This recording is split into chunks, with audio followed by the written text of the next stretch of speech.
Hello students of class 12. Welcome back once again to your biology class. Hope you all have done well in your midterm examination. So let us now concentrate on your pre-boards and let us start today's lesson. Okay. Our lesson for today is the molecular basis of inheritance. The nucleic acids, that is the DNA and the RNA, these are the building blocks of the genetic material, and in most of the organisms, we find that DNA is the genetic material, and in some viruses, RNA is the genetic material. And what is the function of the RNA? They mostly function as messengers. Now we will know the structure of the polynucleotide chain. Nucleotide is the basic unit of polynucleotide chain of DNA or RNA. And each nucleotide is composed of three components. What are the three components? A nitrogen base, pentose sugar, that is ribose in case of RNA and deoxyribose in case of DNA, and a phosphate group. These are the three components of each nucleotide. Now what is nitrogenous base? Basically nitrogenous base is of two types. One is purine, another is the pyrimidine.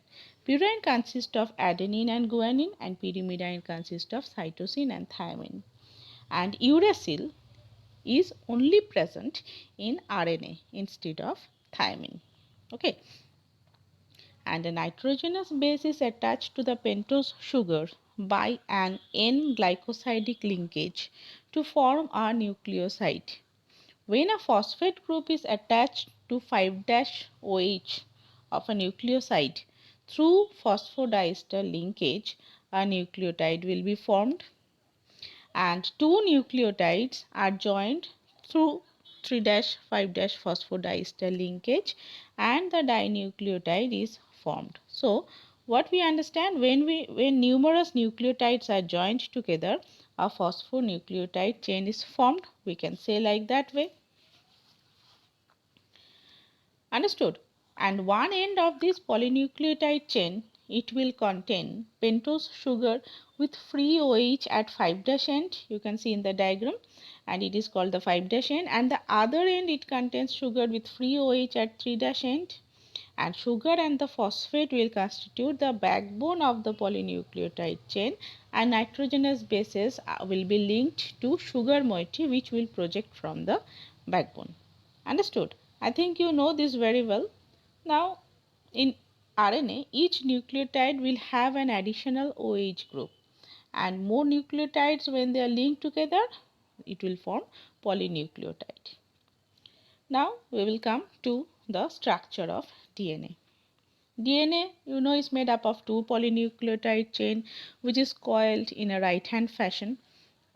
James Watson and Francis Crick in 1953, they proposed this double helical model of DNA, which was based on the X-ray diffraction data produced by Wilkins, Franklin, and Chargaff. That we will come later on as the Chargaff's rule.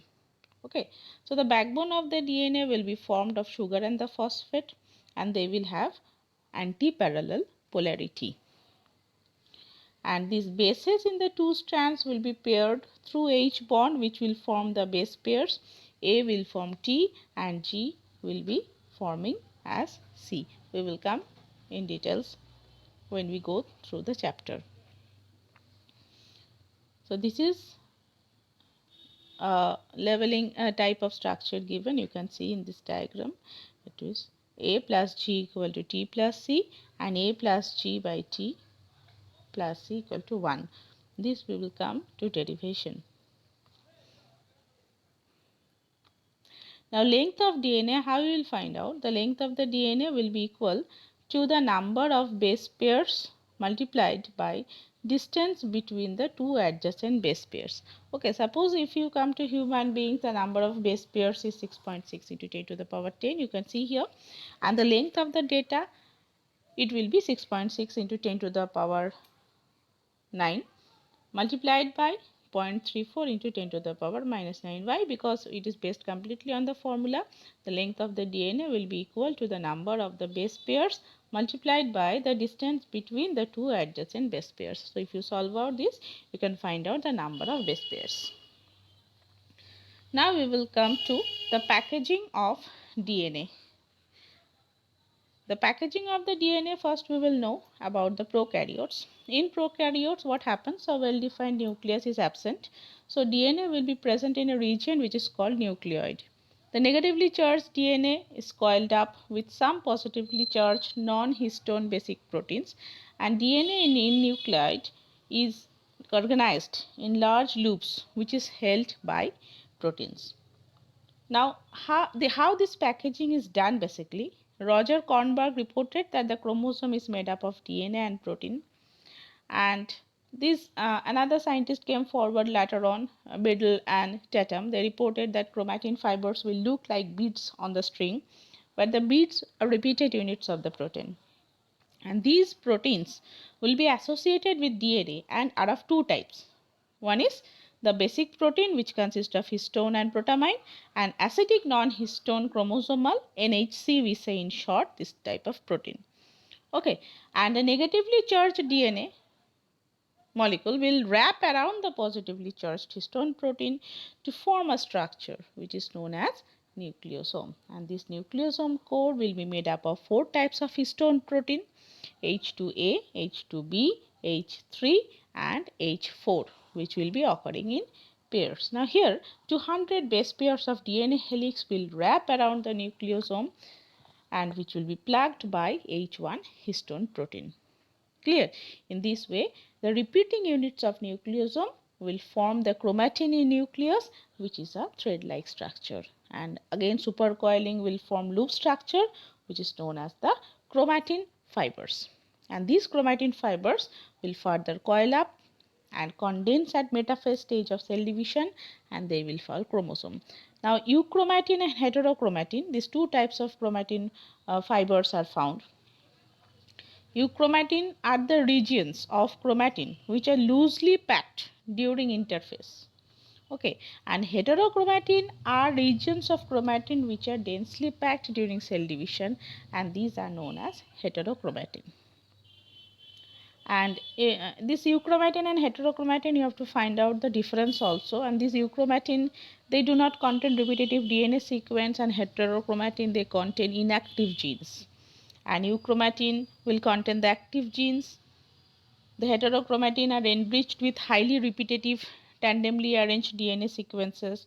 Euchromatin is transcriptionally active, whereas heterochromatin is inactive. Okay, you have to find the differences between euchromatin and heterochromatin.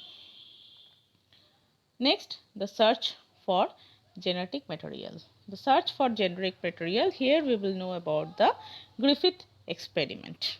Okay, Frederick Griffith, he conducted experiment with Streptococcus pneumoniae, bacterium which caused the disease pneumonia, and he observed the two strains of this bacterium, one forming the smooth shiny colonies which is known as the S type with capsule, and another forming rough colonies R type without capsule. What happened? What he did, when live S type cells were injected into mice, they died due to pneumonia. And when live R-type cells were injected into mice, they were seen to be survived. When heat-killed S-type of cells were injected into mice, they survived and there were no symptoms of pneumonia.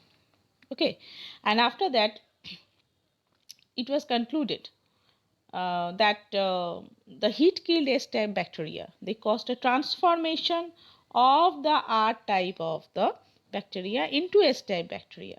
But Griffith was not able to understand the cause of the bacterial transformation. Okay, this is the Griffith's experiment, what he did. Now, biochemical characteristics of transforming principles.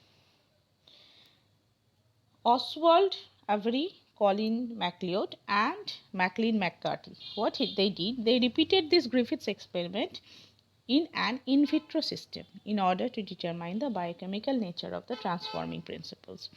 They reported that the DNA from the heat-killed S type of bacteria, they caused the transformation of non-virulent R type bacteria into virulent S type bacteria. They also discovered that protease and RNase did not affect the transformation, while DNase inhibited this process. And they concluded now that DNA is the hereditary material. Okay, this is about the Hershey and Chase experiment. This is the blender experiment. I am coming to this later on. Just this Griffith experiment first. Now, proof of DNA as the genetic material. Hershey and Chase, they concluded. They conducted experiments on bacteriophage to prove that DNA is the genetic material. Okay, this preparation they made, these were used separately to infect the E. coli or Escherichia coli. Here, what happened? Some bacteriophage virus were grown on a medium that contained radioactive phosphorus P32 and some in another medium with radioactive sulfur S35. The viruses, they were grown in the presence of radioactive phosphorus P32 contained radioactive DNA, and similar viruses were grown in the presence of radioactive sulfur S35 which contained radioactive protein. Okay, and both these radioactive virus types were allowed to infect the E. coli separately. Soon after infection, the bacterial cells were generally agitated to blender to remove the viral coats from the bacteria. And this culture was also centrifuged, or centrifugation process was done to separate the viral particle from the bacterial cell. Now here, after this experiment, the observation and conclusion came as only the radioactive P32 were found to be associated with the bacterial cell, whereas the radioactive S35 was only found in surrounding medium and not in the bacterial cell. And this indicated that only DNA and not protein coat entered the bacterial cell. And this proved that genetic material is the DNA, which is passed from virus to bacteria and not protein. Clear? Now, what are the properties of a genetic material, or what are the characteristics of a genetic material? The characteristics, first, it should be able to generate its own replica by the process of replication. It should be chemically and structurally stable. It should be able to undergo slow and gradual changes called mutations which result in evolution. It should be able to store the genetic information which is inhibited or inherited, and it should be able to express itself from the Mendelian characters. Okay, so these are the characteristics of the genetic material. Now the reasons for stability and reasons for mutability. Reasons for stability of DNA is due to less reactivity, and reason for mutability of RNA because it is highly reactive. So this is, you can see here the properties of the genetic material in both the cases. RNA is very unstable, so RNA virus can mutate and evolve very faster, and DNA strands are complementary. On hitting, they separate. In appropriate conditions, they come together. From this Griffith's experiment, some properties of the DNA of the bacteria, heated bacteria, did not destroy, and it indicated the stability of the DNA. Understood? So DNA to RNA to protein. So this process, DNA to RNA, is transcription, and RNA to protein, it's known as translation. Now RNA, it was the first genetic material. You know it very well. The ribonucleic acid was the first genetic material, and RNA behaved as a catalyst as well as also a genetic material. RNA can synthesize DNA. The process is known as reverse transcription, and it's estimated that our DNA has evolved from RNA with a chemical modification. And the backbone of the RNA is made up of pentose, ribose, sugar and phosphate, and 2-OH group of the ribose will make RNA labile and easily degradable. Clear? Two types of nitrogenous bases are present in RNA. One is purine, another is the pyrimidine. Purine consists of adenine and guanine, and pyrimidines consist of cytosine and uracil. Ribose sugar plus nitrogenous base, what will be formed? Ribonucleoside. And ribonucleoside plus phosphate group, it will form ribonucleotide. Clear? Now we will come to central dogma of molecular biology, which was proposed by Francis Crick. We say as the Crick model, Francis Crick model. Now what it states? DNA to RNA to protein. This I told you right now, the transformation DNA forms RNA by the process of transcription, and RNA to protein is formed by the process of translation. Now DNA replication. DNA replication is basically the copying of the parental DNA. Watson and Crick in 1953 they proposed a scheme that DNA replication was semi-conservative. According to this scheme, the two parental strands will separate and each strand will act as a template for synthesizing a complementary strand over it. And after completion of the replications, each DNA has one parental strand and one newly synthesized strand. Now here an experimental proof for semi-conservative model of DNA was performed on E. coli to prove that DNA replication is semi-conservative. Matthew Meselson and Franklin Stahl in 1958. They made experiments. Okay, they grew E. coli in a medium containing ammonium chloride in which N was 15 is the heavy isotope of nitrogen for many generations. As a result, what happened? The N15 they got incorporated into newly synthesized DNA, and this heavy DNA can be differentiated from the normal DNA by process of centrifugation in cesium chloride density gradient. Then what they did, they transferred the cells into a medium with normal ammonium chloride and took the samples at various definite time intervals when the cells got multiplied. The extracted DNAs were then centrifuged and measured to get their densities. The DNA extract from the culture after one generation of transfer from the N15 medium to N14 medium. After each 20 minutes, the E. coli was found to divide independently after each 20 minutes. And it shows an intermediate hybrid density. Okay, and this similar experiment was also performed by Taylor, and it also replicated DNA in chromosome. It's also replicated was semi-conservative. Now DNA replication process, it begins at a unique and fixed point known as origin of replication or ORI. Okay, and this DNA replication is complementary strand of DNA. These double helical structure are separated by two enzymes, DNA guidase and DNA helicase, and this is called unwinding of double-stranded DNA. And the separated DNA tend to rewind. Therefore, this process is known as the initiation process. Unwinding of the double-stranded DNA, it formed a Y-shaped Y structure configuration in the DNA duplex, and this is known as the replication fork. Okay, and the other strand is formed as small stretches known as Okazaki fragments in the 5 to 3 dash direction, and during replication one strand is formed as a continuous stretch in 5 dash 3 dash direction, which is known as the continuous synthesis process, and this is known as the leading strand of DNA. Okay, and another is the lagging strand, and the Okazaki fragments will be joined together to form a new strand by an enzyme which is known as DNA ligase, and this new strand is called the lagging strand.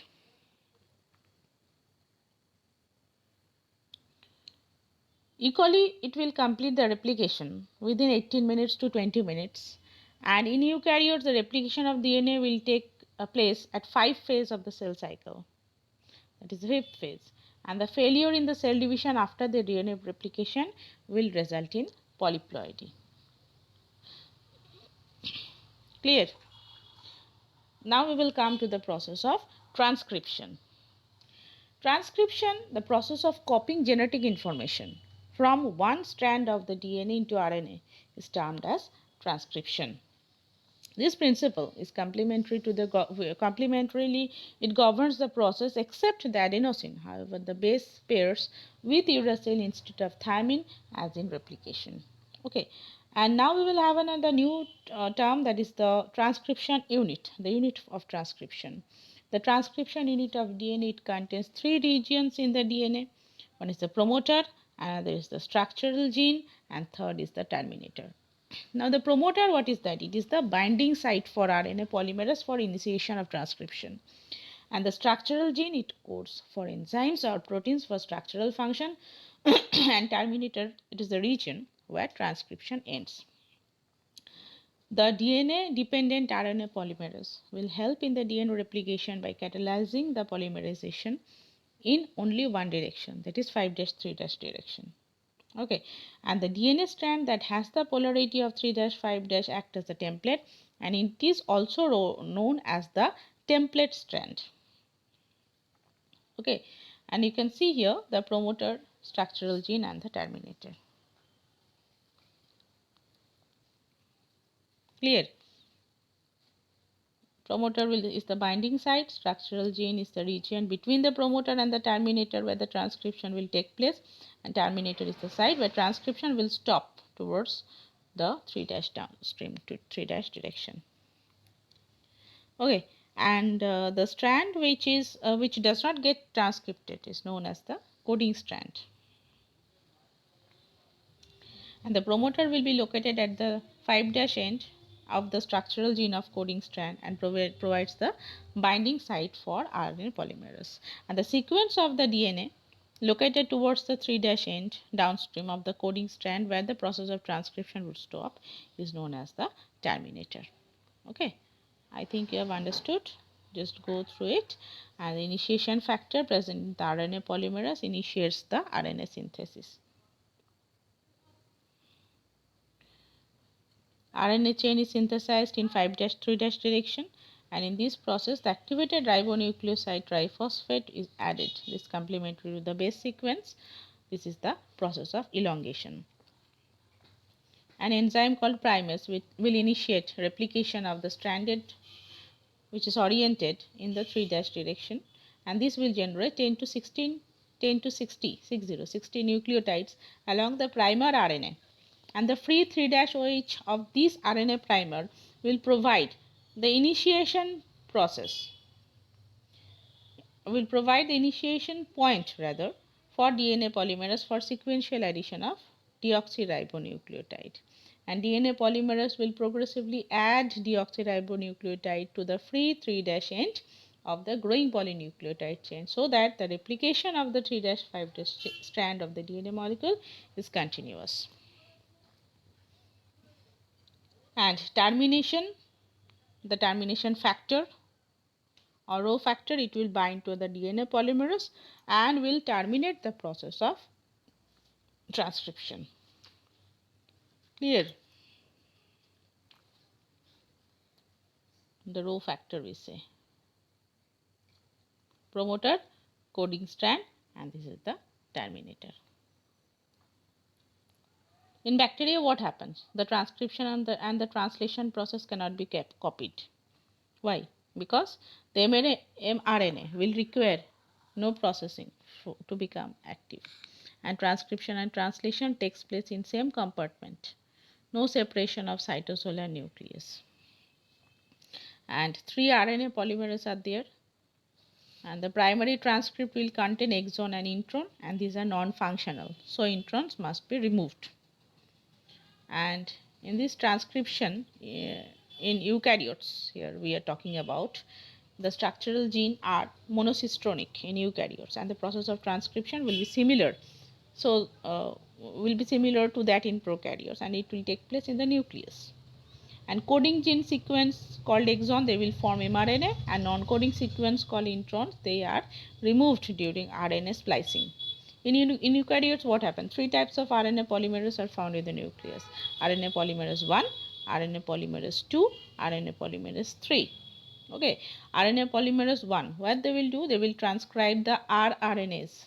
RNA polymerase 2 will transcribe the precursor of mRNA, and RNA polymerase 3 will transcribe the tRNA, 5S RNA, and snRNAs. snRNA is the smaller nuclear RNAs. Okay, and there will be the post transcriptional modifications also. And the post-transcription modifications, what happens here? The primary transcript which are formed, they are non-functional, and they will contain both the coding regions called exon and non-coding regions called intron in RNA, and these are called heterogeneous RNA or hnRNA. And the hnRNA undergoes two additional processes called capping and tailing, and in capping, the unusual nucleotide methyl guanosine triphosphate is added to the 5' end of the hnRNA. And in tailing, the adenylate residues are added at the 3' end, and this process is known as splicing. Okay, this hnRNA will undergo a process where the introns are removed and exons are joined to form mRNA. This process is known as splicing. Clear? Now we will come to genetic code.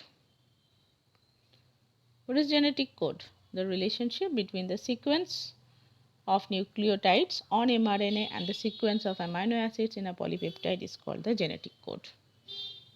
Okay, different scientists came forward and they determined the genetic code in different aspects. And the sequence of the 3 base pairs determine a single amino acid is called the codon.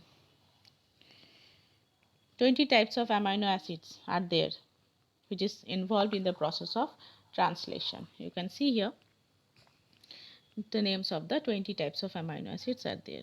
It's given. Okay, now what are the codons used for various amino acids? You can see U, C, A, G.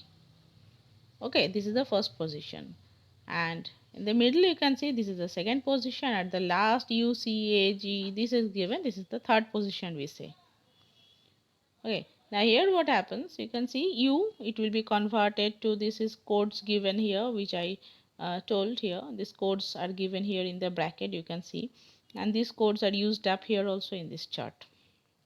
The full form of these codes are given here, which is written in yellow, so you can understand from here what it will be converted. A will form A, T, and G will be converted to C. Now codon is triplet. Triplet means 3-letter code, and 61 codons code for amino acid and 3 codons do not code for any amino acid. These are known as the stop codons. They act as stop codons or nonsense codons or termination codons. AUG, they has dual function and it code for methionine and they act as initiator codon. Okay, and in eukaryotes, methionine is the first amino acid and formyl methionine in prokaryotes. An amino acid is coded by many codons, and such codons are known as degenerate codons. Now, what are the salient features of a genetic code? The codons are triplet. Out of 64 codons, 61 code for 20 amino acid and 3 codons rather do not code for any amino acid. And one codon code for one particular amino acid, hence the code is unambiguous and specific. Some amino acids are coded for more than one codon, so the code is degenerate.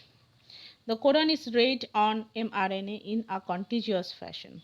So that contiguous fashion means without punctuation. So this code is commaless. The genetic code is nearly universal. The genetic code is universal, means a particular codon will code for the same amino acid in all organisms except in mitochondria and few protozoa. AUG is a dual function codon and it will code for methionine and it also acts as initiator codon. So I have to give some salient features of genetic code. Now, mutation of genetic code. How this mutation is taken place? This mutation is defined. First, you have to know how it is defined. It's defined as the sudden inheritable change in the genetic material. It can be of two major types basically. One is the point mutation, another is the frame shift mutation. What is point mutation? Point mutation is the mutation in a single base pair which is replaced by another base pair. For example, if you see in case of sickle cell anemia, what happens? Point mutation in beta globin chain will result in the change of glutamate to valine. Okay, this is an example of point mutation. Second is the frame shift mutation. What is that? It is the change in the reading frame because of insertion or deletion of base pairs. Now, insertion means it is the addition. It is the addition of one or more nucleotides in the DNA segment. Insertion of 3 or its multiple bases do not change the reading frame but will add a new amino acid. Okay, and deletion means the removal of the of one or more nucleotides from the DNA segment, and deletion is of three or its multiple bases do not change the reading frame but will basically remove one or more amino acid. Types of RNA: mRNA, tRNA. mRNA, what is that? mRNA is the what it does basically, messenger RNA. It will provide the template for the process of translation. Translation is means the protein synthesis. Okay, and second is the rRNA, that is ribosomal RNA. Okay, ribosomal RNA structural and catalytic role during the process of translation. tRNA, transfer RNA, or we can say another is there sRNA, that is known as soluble RNA. This both brings the amino acid for protein synthesis and will read the genetic code. Clear? These are the two types of RNA.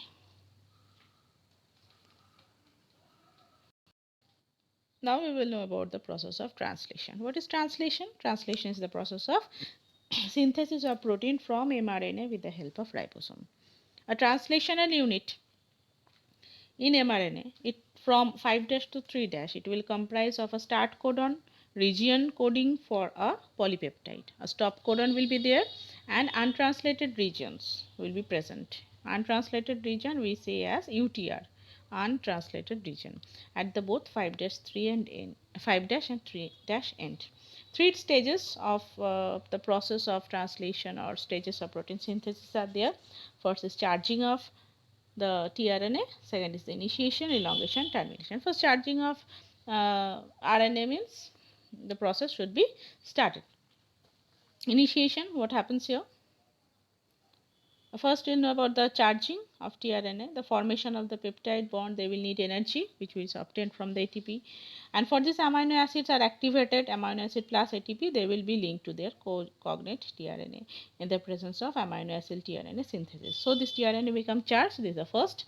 Now comes initiation. Initiation is the assembly of the ribosome on mRNA, and activation of amino acid and its delivery to tRNA. First process, that is initiation. Next is elongation. Repeated cycle of amino acid delivery will be taking place during this process, and peptide bond formation and movement along the mRNA is known as translocation. This process will be taking part under this step of elongation. Next is termination, and this is basically the release of the polypeptide chain. Okay, this is the release of the polypeptide chain. Now I will tell in details about each. The initiation, what happens here?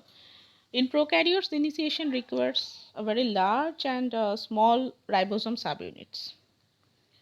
The mRNA initiation tRNA and three initiation factors are there, which we say as IF. The activation of amino acid first takes place here, that is the amino acid become activated by binding with the amino acid tRNA synthesis enzyme in the presence of ATP. And transfer of the amino acid to tRNA also takes place here in this process of initiation. Okay, the cap region of mRNA will bind to the smaller subunit of the ribosome. The ribosome, it has two sites, A site and P site, and the smaller subunit will first bind to the initiator mRNA and then they will bind to the larger subunit. In this process of elongation, this is another charged amino acid tRNA complex will bind to the A site of the ribosome at the second phase or the second codon, and a peptide bond will be formed between carboxyl group of amino acid at P site and amino group of amino acid at the A site by the enzyme peptidal transferase. You have to know which enzyme helps in this process. In all the processes what is there in this chapter, you have to know about the type of the enzyme which is taking part or which is catalyzing this process. And the ribosome will slide over the mRNA to form codon to codon in the 5' 3' end. And according to this sequence of codon, amino acids will be attached to one another by peptide bond and a polypeptide chain will be formed. And this process of termination, when the A site of ribosome will reach a terminating codon which do not code for any amino acid, no charged tRNA will bind to the A site. And dissociation of polypeptide from ribosome will take place, which is catalyzed by a release factor. And there are three termination codon: UGA, UAG, UAA. Okay. Now in this process, in these steps, the process of translation takes place. Now regulation of gene expression. Regulation of gene expression means controlling the amount of time of formation of genes products according to the requirement of the cell. In eukaryotes, gene regulation can take place at 4 levels. First is transcription level, which is regulation of the primary transcript formation. Second is the processing level, regulation of splicing. Third is the transport of mRNA from nucleus to the cytoplasm, and fourth is the translation level. Okay, so isolation is done. This is the first step. Number 2 is digestion of DNA.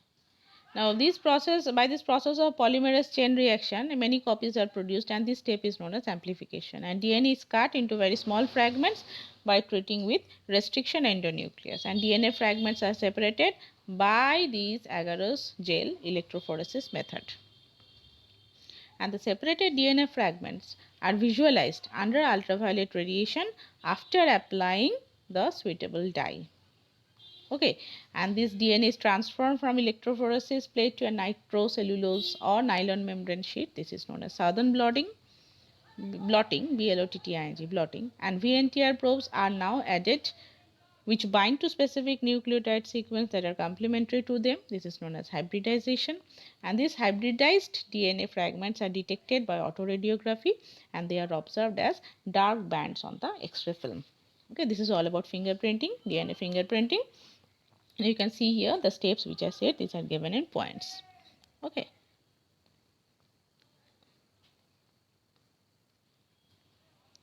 Next is DNA fingerprinting applications. The applications, it is used as a tool in forensic test to identify the criminals, and it is used to settle paternity disputes. It is used to determine population and genetic diversities, to study evolution. So many points you can see here also. The forensic tool to solve paternity for the diagnosis of genetic diseases, to determine phylogenetic status of animals, determine population and genetic diversity, and genetic diseases. Okay, this is just a repetition of this here given. Okay, so these are the applications of DNA fingerprinting. This is all about the chapter. Go through it properly. Thank you so much.